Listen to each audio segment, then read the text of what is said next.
Vous pouvez dire ce que vous voulez de ce chapitre. Perso, je l'ai juste trouvé légendaire avec l'apparition de Zeldris. Non, du roi démon Zeldris. J'en ai même eu des frissons et je ne mens pas. Ouais, mais avant, générique.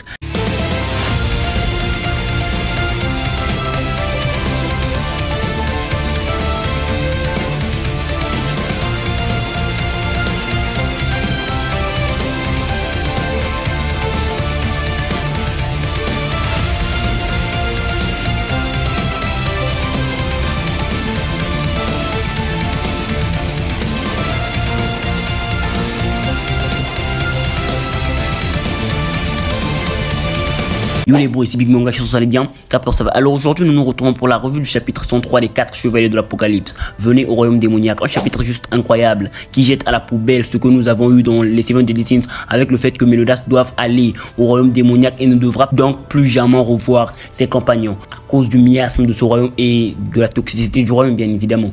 Ouais, Tristan balaye tout cela. Je me demande même pourquoi Elisabeth ne l'a pas fait dans la Natsuno Taizan, mais bon, il y a une limite de temps, ce qui pardonne juste un minimum se fait, mais nous allons en parler un peu plus tard au cours de la vidéo bien évidemment. Si vous aimez ce manga, laissez rapidement un gros pouce bleu sous cette vidéo, partagez-la, rejoignez cette bataille qui s'annonce peut-être palpitante en vous abonnant et en activant la petite cloche de notification. Vous ne serez peut-être pas déçus et c'est l'un des meilleurs soutiens que vous pouvez apporter à la chaîne. Alors merci à vous et merci à ceux qui sont déjà abonnés.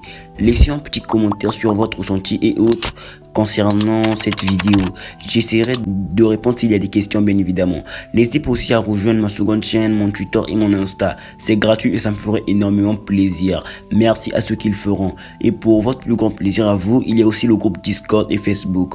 Vous y trouverez peut-être votre bonheur. Tous les liens se trouvent en description. Sur ce, bonne vidéo. Donc, déjà nous avons l'illustration couleur énoncée au chapitre précédent. Et nous avons aussi des infos sur la production de l'anime. Mais si je me mets à vous parler de la page couleur et les infos sur l'anime, alors la vidéo prendra un certain temps. Voilà pourquoi si vous voulez en parler, les commentaires sont faits pour cela. Donc retrouvons en commentaire pour parler de la page couleur et les infos sur l'anime. Alors le chapitre commence avec les 7 chevaliers chaotiques envoyés par Arthur, commandés par Mortlash, allant bien évidemment à la rencontre du Quatuor et compagnie. En fait, je ne sais pas pour vous, mais juste le fait d'avoir Mortlash commandant ces chevaliers me fait juste penser que même s'il porte le nom d'un whisky, il doit être tout bonnement surpuissant et donc d'après moi il ne mourra pas dans cet arc. Voilà, alors nous avons ces chevaliers parlant de ce que Arthur leur a dit concernant la destination du Quatuor et compagnie. En fait dans la prophétie il avait été dit qu'ils arriveront à midi à Dalmarie et donc comme il était déjà midi alors ils se disent qu'il pouvait arriver à n'importe quel moment.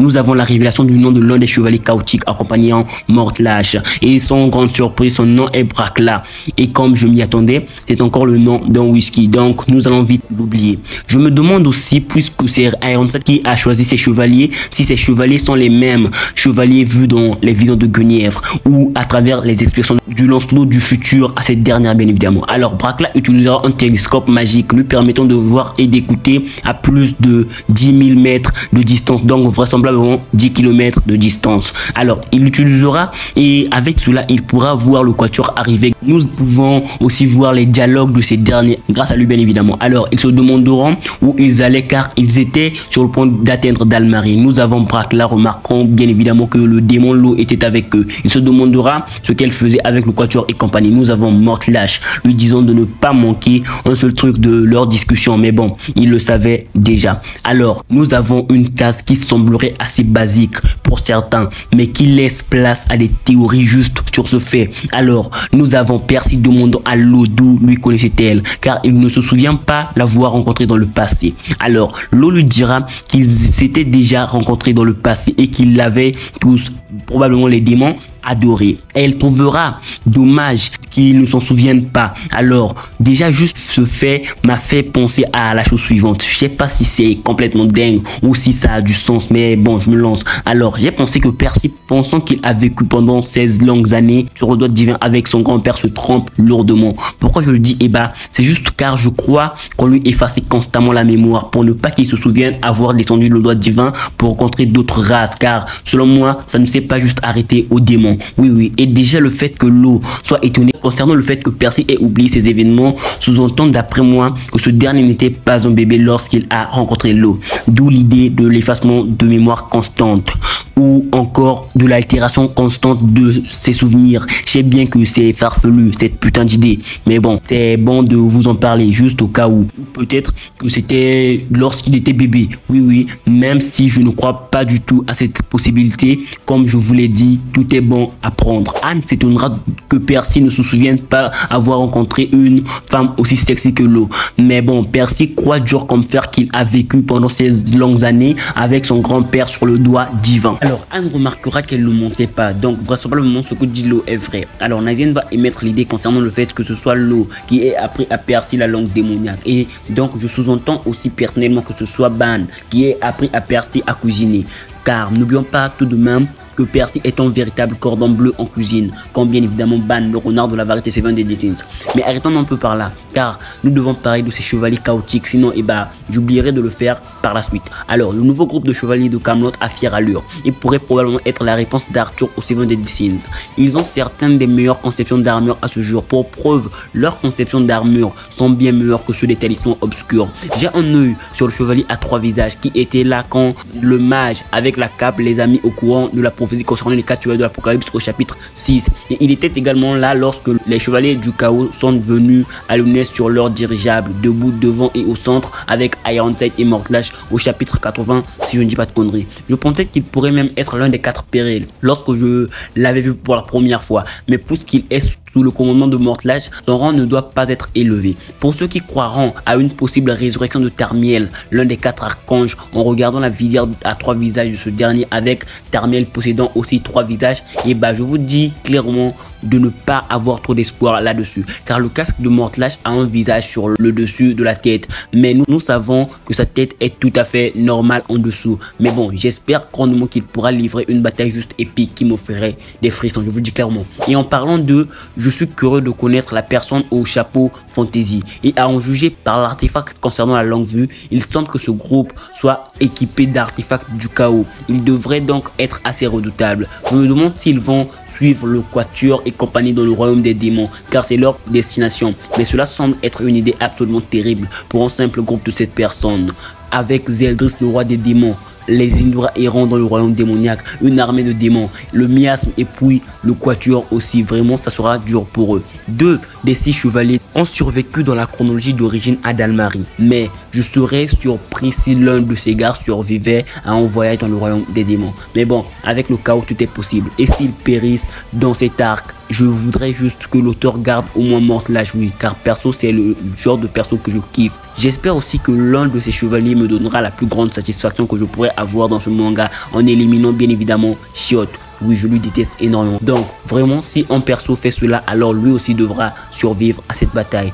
Mais revenons un peu dans le chapitre. Alors, nous avons le groupe arrivant devant une impasse rocheuse. Lo leur dira que la route vers le royaume démoniaque commence à partir de cet endroit. Shiot s'énervera sur le fait que Lo leur ait emmené dans une impasse. Mais bon, Lo ne va pas du tout lui gérer. Ce que j'ai juste kiffé. Lo, vraiment, je kiffe de plus en plus le perso bien évidemment. Alors, elle dira à Percy d'essayer de s'appuyer contre la face rocheuse.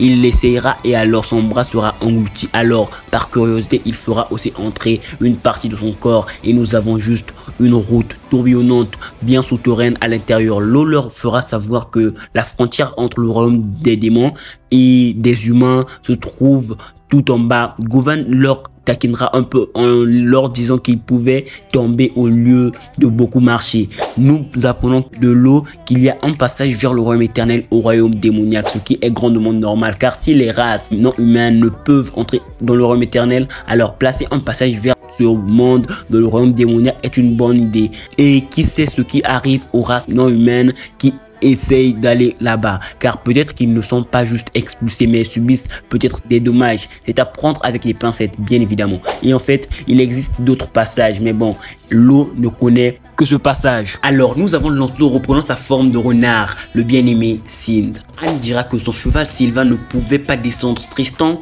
dira aussi que le sien ne pouvait le faire. Et juste le nom de son cheval m'a fait rappeler à quel point ce dernier kiffe les 7 Deadly Sins. Oui, oui, car son cheval se nomme Escanor, lion de l'orgueil. Non, je viens d'ajouter lion de l'orgueil, mais je m'en fous. Donc son cheval serait peut-être orgueilleux, mais sans rigoler. Le fait d'avoir le nom de ses épées, Mael et Estarossa, puis là le nom de son cheval, Escanor, me fait juste penser que nous aurons prochainement peut-être le nom d'un autre de ces trucs ayant le nom de l'un des 7 Deadly Sins. Même si Estarossa ou Mael ne faisaient pas partie des 7 Deadly Sins, ils leur ont quand même aidé. Je parle bien évidemment du côté Mael, mais bon, c'était la même personne, donc je m'en fous. Et aussi parce que Mael est un peu affilié à sa famille. Je sais bien que je dis des conneries, mais je m'en fous. C'est une déesse, sa mère aussi est une déesse, donc vous connaissez vos bails. J'attends juste de voir un truc ou une technique de ce dernier qui s'appellerait par exemple Ban. Mais bon, là je vais trop loin, je m'en fous, excusez-moi. Alors Donnie leur dira de lui laisser s'occuper de cela et utilisera son pouvoir sur eux. Il n'a jamais utilisé son pouvoir sur 2 êtres vivants, donc il lui faut une grande concentration pour le faire. Nous avons Chiotte leur éclairant la route avec sa salamandre. Je me suis toujours demandé si c'était juste moi ou bien ces chevaux peuvent parler, ou du moins celui de Anne, car le dialogue soutenu dans cette case est dit par le cheval de Anne, si je ne dis pas de conneries. Mais faites-moi savoir en commentaire si je me trompe lourdement ou non, car ça m'intéresse. Anne demandera bien évidemment à Donnie s'il peut le faire confiance. Il dira, dit au concentre, et nous avons ce dernier pensant qu'il devait devenir plus fort pour Jade aussi, et le fait que Donnie ait dit vouloir aider concernant ses chevaux et de vouloir devenir plus fort me fait penser à l'arc qui vient de se conclure, là où nous avons eu un énorme développement des autres, avec ce dernier n'ayant pas pu faire grand chose au cours de l'arc, avec Macduff lui poutrant littéralement la gueule, et peut-être même qu'il pense que s'il n'avait pas balancé Macduff au loin, tout cela ne serait jamais arrivé. Car n'oublions pas que lui aussi a contribué à la mort de Jade, car c'est lui qui a propulsé Macduff hors de leur champ de vision, lui faisant partir là où il y avait le groupe composé de Anne, Jade et Isolde, et ainsi ce dernier put tuer Jade. Nous avons Tristan faisant son boulot vis-à-vis de Lancelot, oui, car il s'excusera encore auprès de lui, car s'il n'avait pas eu autant de valeur, Jade aurait survécu, permettant ainsi à Lancelot d'aller à Benwick pour pouvoir revoir ses parents. Mais bien évidemment pour Lancelot, ce petit croco est bon à prendre, car il a pour mission de ramener Jericho à Benwick, et tant qu'il ne le fera pas, selon lui, il n'a pas le droit de retourner chez lui. Donc le fait qu'il y ait un passage vers le royaume éternel au royaume démoniaque l'arrange grandement. Nous avons Isolde disant à Tristan de ne pas penser qu'ils ont été forcés de rejoindre le royaume démoniaque, car ils le font de leur plein gré, et ajoutera que Jade aussi pensait qu'il n'avait rien fait de mal. Elle le dit car Tristan pense toujours que c'est de sa faute. En fait, j'allais oublier de le faire, mais je ne peux que féliciter Isolde pour avoir presque bien que par erreur laissé tomber Chiotte du bord en parlant à Tristan. Mais bon, nous savons tous qu'il aurait survécu entre Govan, Donnie, Lancelot, Percy et Tristan lui-même juste à côté, sans parler de sa propre salamandre ou de sa sylphide. Mais la peur aurait dû lui maîtriser. J'ai juste kiffé cette case avec ce fait. Isolde, vraiment, je la kiffe. Alors, nous avons les autres acceptant ce que Isolde a dit à Tristan. Donnie ajoutera même le fait qu'ils soient tous dans un même bateau. Percy pensera que c'était le nom d'un coup spécial. Nous avons Lancelot disant que Percy était le seul garçon qui ne comprendrait jamais.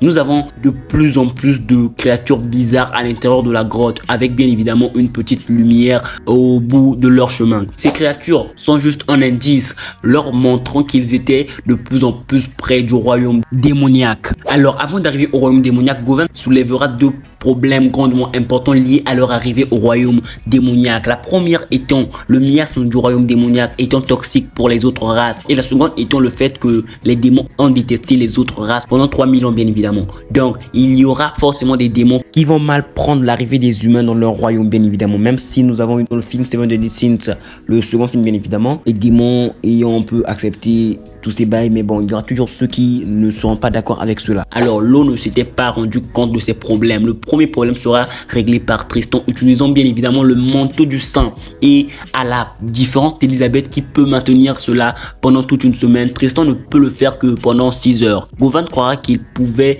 le faire pendant toute une journée, mais bon, il manque d'entraînement.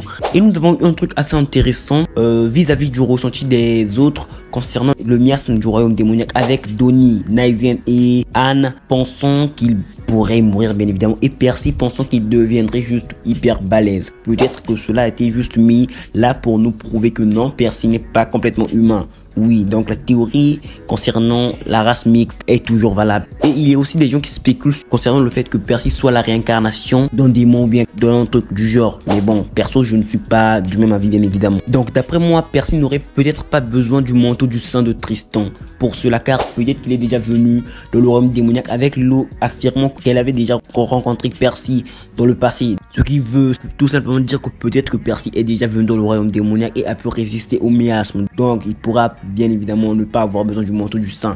Faites-moi savoir en commentaire si vous êtes d'accord ou pas avec cette idée bien évidemment. Alors concernant le second problème, nous savons bien avec bien évidemment le second film Steven the Descent que d'autres démons ont accepté les autres races, mais il y a bien évidemment d'autres qui ne l'ont pas fait. Donc l'eau ne leur forcera pas de la suivre s'ils trouvent que c'est dangereux d'y aller. Nous avons alors lancé leur disant d'y aller car ils sont fichés. Oui, je suis sûr que le perso n'a pas besoin du manteau du sang de Tristan pour accéder au royaume démoniaque, car il pourrait posséder une endurance hors norme lui permettant d'y résister, ou peut-être que le monde dans lequel il était avec Jericho était bien plus toxique que le royaume démoniaque. Mais bon, c'est aussi à prendre avec des pincettes. Alors nous avons Percy leur disant tous que Lancelot avait raison, donc il devait vite y aller avant de continuer. Arrêtons-nous un peu par là, car vraisemblablement ce qu'a fait Nakaba avec le premier problème m'a semblé un peu dérangeant ou un peu trop facile, car juste le fait de voir Nakaba revenir carrément sur le conflit de la deuxième guerre sainte de la nation Taïsan et le corriger en un seul chapitre, en plus de cela en une seule page, m'a un peu déplu. Oui, ça ne me passe vraiment pas avec moi, car toute la raison pour laquelle les péchés ou Elisabeth se sont opposés à ce que Méodas devienne le roi démon est désormais nulle et non avenue.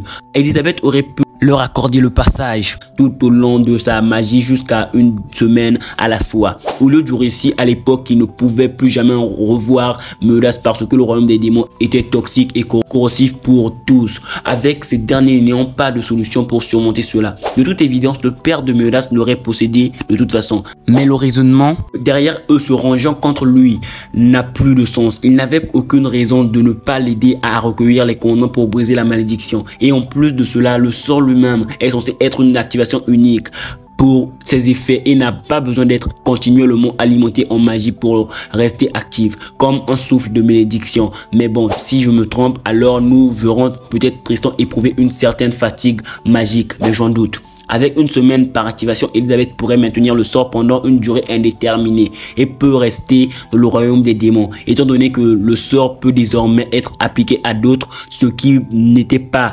suggéré dans Nanatsu. Elle peut également garder toute autre personne qui n'est pas un démon pendant une durée indéterminée dans le royaume. Et même si vous voulez réduire son endurance, elle peut simplement retourner dans le monde humain et faire des pauses. Mais le problème reste que tout le conflit de la deuxième guerre sainte entre Méodas et les péchés faisant équipe avec Elisabeth est maintenant dénué de sens et inutile. Donc vraiment, le fait d'avoir des trucs importants de Nanatsu qui ont été grandement problématiques dans le précédent manga, qui sont juste d'un coup réglés dans la suite, me dérange particulièrement. Mais bon, donnez-moi votre avis sur cela, car peut-être que selon vous, rien n'a été étrange avec cela. Peut-être que vous avez trouvé cela bon. Donc faites-moi savoir en commentaire, ça m'intéresse en fait. Alors passons à la dernière partie de ce chapitre qui a juste propulsé ce chapitre d'après moi à un endroit qui a pu me faire kiffer le chapitre en entier. Alors nous sommes ramenés au palais royal du royaume démoniaque, là où nous avons une sorte de démon ressemblant étonnamment à Bélion qui est apparu dans le premier film Steven the Descent. Et déjà avant de continuer, je vais juste vous faire savoir que les événements de ce film n'ont pas été pris en compte dans l'histoire originelle. Donc Bélion n'a jamais attaqué le royaume des îlets avec les 6 chevaliers noirs et donc est resté scellé dans le royaume démoniaque. Ce type que nous voyons n'a pas de marque sur le menton, marque présente sur le menton du Bélion du film, mais peut-être qu'ils avaient reçu, les chevaliers noirs bien évidemment, ces marques de la part du roi démon obtenant leur titre de chevalier noir. Et après la mort de celui-ci, l'ancien roi démon bien évidemment, ces marques ont disparu de leur corps. Mais le problème reste la marque sur les yeux de celui-ci. Je me souviens bien que Bélion n'avait pas de marque sur les yeux. Mais bon, ça pourrait juste être là car le nouveau roi démon a créé des nouveaux chevaliers servant de garde rapprochés au royaume. Il pourrait aussi avoir un autre nom car tout bon roi doit avoir une garde rapprochée, comme avec le roi de Camelot et les 4 périls. Oui, oui, le roi de Lyonesse et les 4 chevaliers de l'Apocalypse. Je le dis car la prophétie a été faite à Lyonesse par l'ancien roi de ce royaume. Donc, ces marques sont sur les yeux de ce dernier car il doit probablement appartenir à un groupe de chevaliers distinct. Mais bon, il n'est pas mauvais de sous-entendre le fait que ce ne soit pas Bélion mais une personne de sa famille car il ressemble fortement à ce dernier. Mais bon, dans cette vidéo, je dirais qu'il est Bélion. Alors, nous avons Bélion informant son roi qu'un groupe de personnes a été repéré à l'extérieur de la porte 220. Il supposera que c'était peut-être un groupe d'humains perdus ou bien les chevaliers de Camelot qui ont récemment fait du mal à leur royaume. Il demandera ce qu'il devait faire au grand roi des démons. Et nous avons les 2 dernières pages du chapitre qui sont juste ouf. Oui, oui. Alors, nous avons Zeldris se levant de son trône. Je trouve ces dragons du royaume démoniaque aux côtés de Zeldris juste trop cool. Je me demande ce qu'il leur donne à manger pour qu'ils ressemblent à cela. Non, j'ai juste kiffé cette page. Alors, nous avons la dernière page de ce chapitre, là où nous avons juste un Zeldris plus que badass en mode assaut. Bien évidemment, disons à Bélion de les saisir et de les ramener de ce pas dans la salle du trône. Il parle des intrus. Le narrateur écrira: alors qu'il se dirige vers le royaume démoniaque, Perceval et compagnie sont approchés par le roi démon, Zeldris. Alors, j'aime le design mis à jour pour Zeldris. Sa tenue d'avant m'a toujours semblé un peu bizarre et je ne pense pas que cela aurait été un bon choix pour un roi. Donc, c'est définitivement une amélioration étonnante et hyper cool. Pour ceux qui penseront qu'il vient peut-être juste d'activer temporairement le mode assaut tout en portant ses vieux vêtements en dessous, et bah je ne suis pas du même avis car je ne sais pas pourquoi il le ferait en étant assis sur son trône.